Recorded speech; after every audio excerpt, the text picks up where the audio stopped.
자, 그럼 여기서요. 전문가를 통해 더 자세한 얘기 좀 들어보겠습니다. 김우주 고려대 구로병원 감염내과 교수 전화로 연결돼 있습니다. 김 교수님 나와 계시죠? 예, 안녕하십니까. 네, 오늘 전화 인터뷰 응해주셔서 일단 감사드리고요. 먼저 가장 궁금한 것부터 좀 질문 좀 드리겠습니다. 방금 저희가 기사 몇 건을 봤는데 걱정되는 사항이 있어요. 잠복기 상태에서 다른 사람에게 전염이 되는지 여부입니다. 얼마 전 중국 당국도 그 가능성은 거론했는데 맞는 얘기입니까?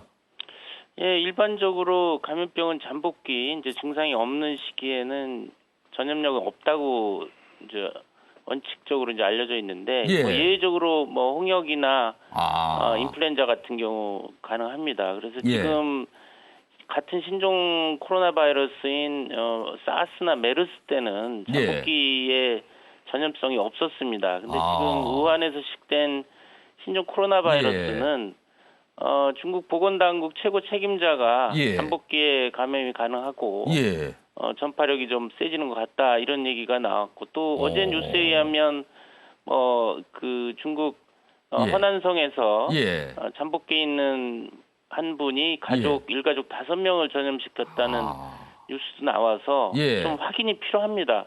아직 좀 검증이 필요하고 근거가 필요한데 만약 잠복기에 이 우한 코로나 바이러스가 전염이 가능하다 그러면 지금의 방역 조치가 뭐 좀 효과가 떨어질 수 있기 때문에 이건 좀 우리가 좀 확인이 필요하다고 봅니다. 그럼 이 내용이 100% 맞는 내용으로 확인이 된다면 지금까지 상황하고는 다르게 전개될 수가 있겠네요. 예, 지금보다 좀 더 확산 속도나 이런 걸 좀 우려하는 걸로 이제 봐야 되겠죠. 그리고 이제 실제 지금 앞서 말씀하신 것처럼 사스나 메르스의 지금 확산 속도보다 굉장히 빠릅니다. 지금 이 불과 작년 12월 31일 날 중국이 세계보건기구에 우한에서 계질폐렴이 유행한다고 공식적으로 보고한 지 한 달 만에 이제 거의 5천여 명, 전 세계 14개국에 확산되는 것은 분명히 유사하게 우리가 2003년 사스랑 유사하다고 봤는데 이 2003년 사스는 7개월 동안 8천여 명이었는데 지금 한 달 만에 5천여 명이고 이것도 사실 중국의 홍콩 대학이나 영국의 임페리얼 대학의 추산치에 의하면 실제는 우한에서도 4만 4천여 명이 있을 것이다. 그럼 지금 공식 통계 외에 거의 10배에 달하네요, 그럼요. 그렇다고도 추정이 가능합니다. 왜냐하면 중국이 처음에 은폐와 이제 축소 심각성을 좀 낮게 외부에 알려서 많은 전문가나 뭐 다른 국가들이 초기에는 심각하지 않다고 봤던 건데 지금 뭐 까놓고 보니까 시 주석이 이거 제대로 해라 한마디에 지금 자료들이 쏟아져 나오는 걸로 봐서는 지금 나온 자료도 빙산의 일각일 수가 있겠다. 그래서 좀 더 심각하게 우리가 받아들여야 된다고 봅니다. 왠지 점점 걱정되는 상황으로 가는 것 같습니다. 그런데요, 지금 우리나라도 그렇고 많은 나라에서 확진자들이 나오고 있잖아요. 그런데 이 신종 코로나는 치료약도 없고 백신도 없다고 합니다. 그러면 지금 확진자들은 무엇으로 치료를 하고 있는 겁니까? 일단은 뭐 폐렴에 준해서 수액 치료와 항생제, 2차 감염이 10%에서 오기 때문에 세균에 대한 항생제 투약하고 산소 공급하고 인공호흡기 장착하고 저산소증이 있으면 이제 산소를 공급해야 되고요. 이런 일반적인 치료로도 사망률은 낮출 수가 있습니다. 그렇지만 이 신종 코로나 바이러스에 대한 치료제는 당장에 없기 때문에 기존의 뭐 에이즈 치료제나 다른 바이러스에 대한 치료제가 이제 허가돼 있는 약물 중에서 효과가 있다는 것을 이제 경험적으로 의사가 판단해서 투약하는 치료를 해야 될 것으로 생각이 됩니다. 그리고 백신도 지금 아직은 개발이 안 됐다는데 이 백신은 언제쯤 나오는 겁니까?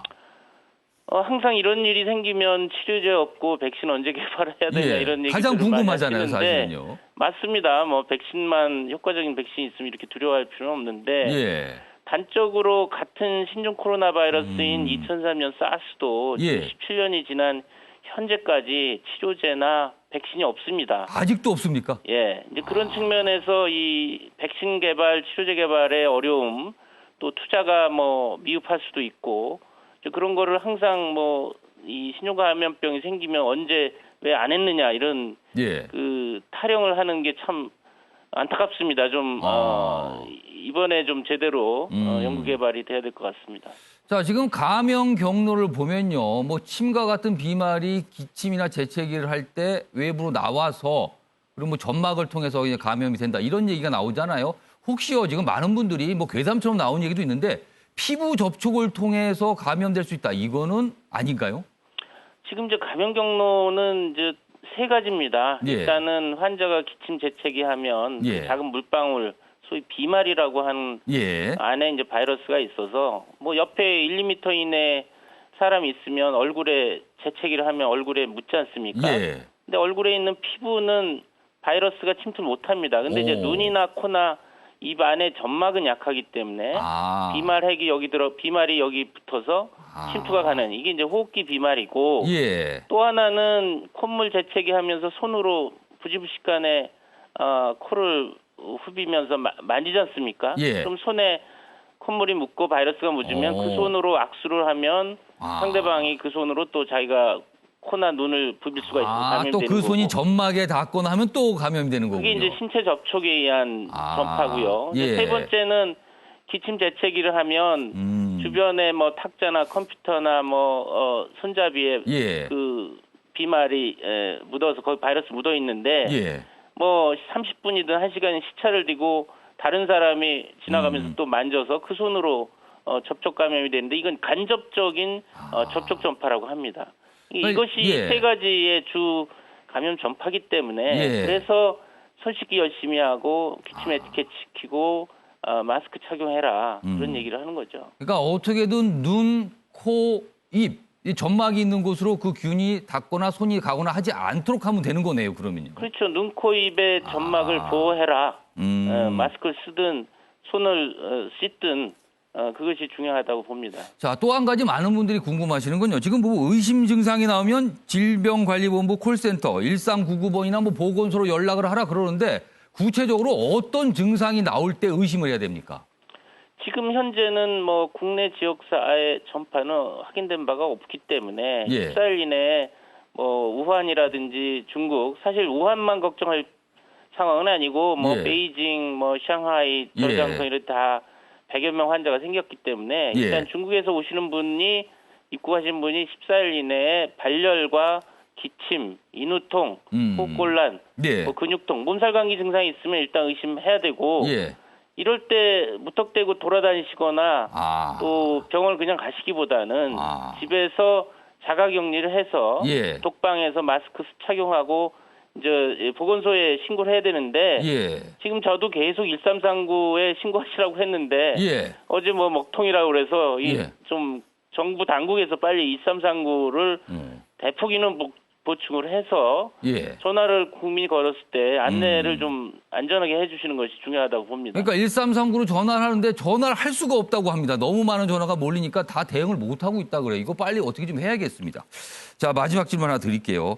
내일 우리 전세기가 우한으로 가서 한국 분들을 모시고 올 예정입니다. 지금 4대가 갈 예정인데 그분들이 오시면 일단 2주간 격리가 된다고 합니다. 그럼 그 정도 기간이면 문제가 없게 되는 겁니까? 예, 지금 뭐 중국이나 여러 전문가들이 이 잠복기가 1일에서 뭐 최대 14일이고 한 7일에서 10일 정도가 이제 평균적이다. 이렇게 이제 확인이 되고 있습니다. 그래서 14일 동안 아무 증상이 없으면 일단 안전하다, 감염이 안 됐다라고 보면 되겠습니다. 네, 알겠습니다. 자, 오늘 말씀은 여기까지 듣겠습니다. 지금까지 김우주 고려대 고려병원 감염내과 교수였습니다. 고맙습니다. 네, 감사합니다.